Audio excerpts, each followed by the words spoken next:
पिछले एपिसोड में हमने मोहनिश पाबराय से सीखा कि कैसे कबाड़ में सोना ढूंढा जाता है, वैल्यू इन्वेस्टिंग। लेकिन आज हम बात करेंगे एक ऐसे इन्वेस्टर की जिनकी फिलॉसफी बिल्कुल अपोजिट है। उनका मानना है सोना महंगा ही मिलता है, चीप चीजें अक्सर चीप ही होती हैं।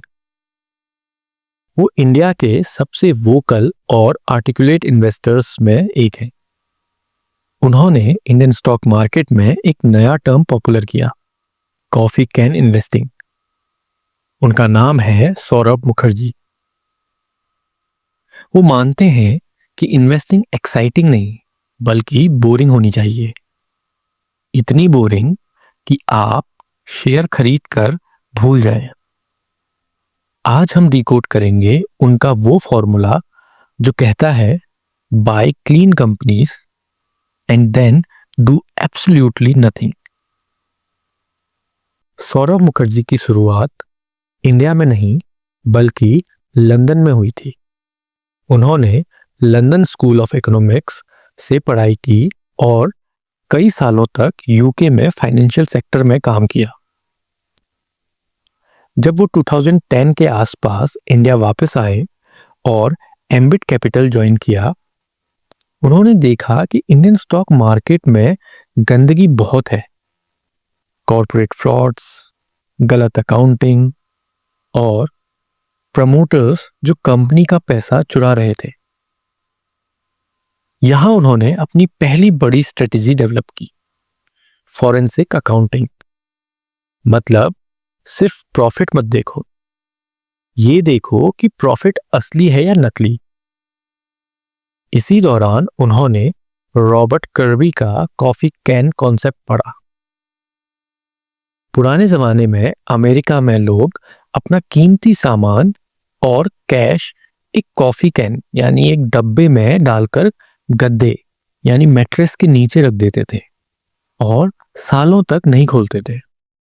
सौरभ ने सोचा अगर हम यही स्टॉक्स के साथ करें तो, और वहीं से जन्म हुआ उनकी फिलॉसफी का मार्सलस इन्वेस्टमेंट मैनेजर्स। सौरभ मुखर्जी की फिलॉसफी 3 पिलर्स पर टिकी है। अगर कोई कंपनी इन 3 पिलर्स को पास नहीं करती तो वो उसे हाथ भी नहीं लगाते। उनका फर्स्ट फिल्टर है क्लीन अकाउंट्स, सफाई। कंपनी का प्रमोटर चोर नहीं होना चाहिए।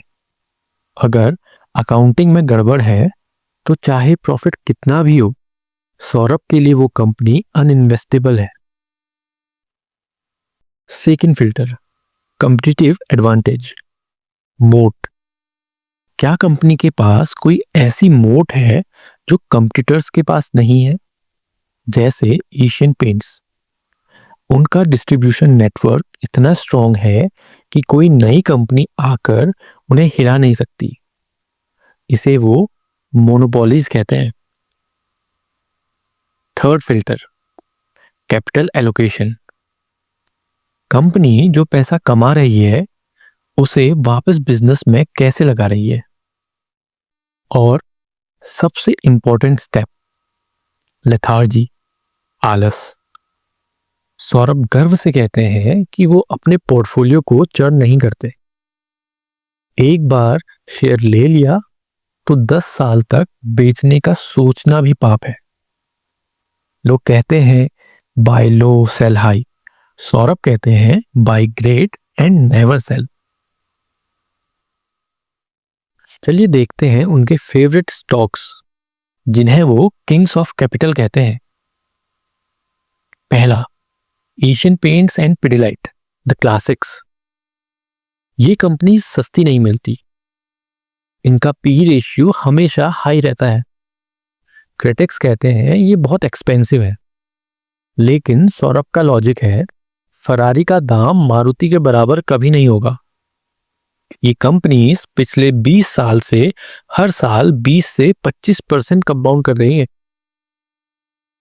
सेकंड, रिलैक्सो फुटवेयर्स, एक सिंपल चप्पल बनाने वाली कंपनी, लेकिन सौरभ ने इसमें पोटेंशियल देखा क्योंकि ये ऑर्गेनाइज सेक्टर में शिफ्ट हो रही थी और एक्सट्रीमली एफिशिएंट थी।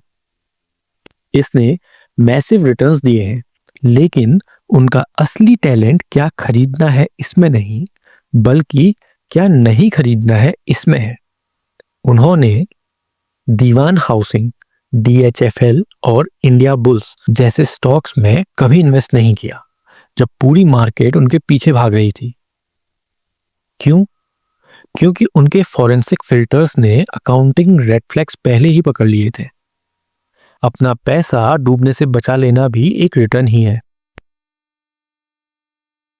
सौरभ मुखर्जी की बोरिंग फिलॉसफी से हम क्या सीख सकते हैं? पहला, बोरिंग इज ब्यूटीफुल। अगर आपको थ्रिल चाहिए तो कसीनो जाओ। इन्वेस्टिंग में थ्रिल का मतलब है रिस्क। बेस्ट इन्वेस्टिंग बोरिंग होती है। Second, power of compounding. अगर आप बार बार स्टॉक्स खरीदेंगे और बेचेंगे तो ब्रोकरेज और टैक्स आपका प्रॉफिट खा जाएंगे। इमेजिन कीजिए, आपने एक पेड़ लगाया।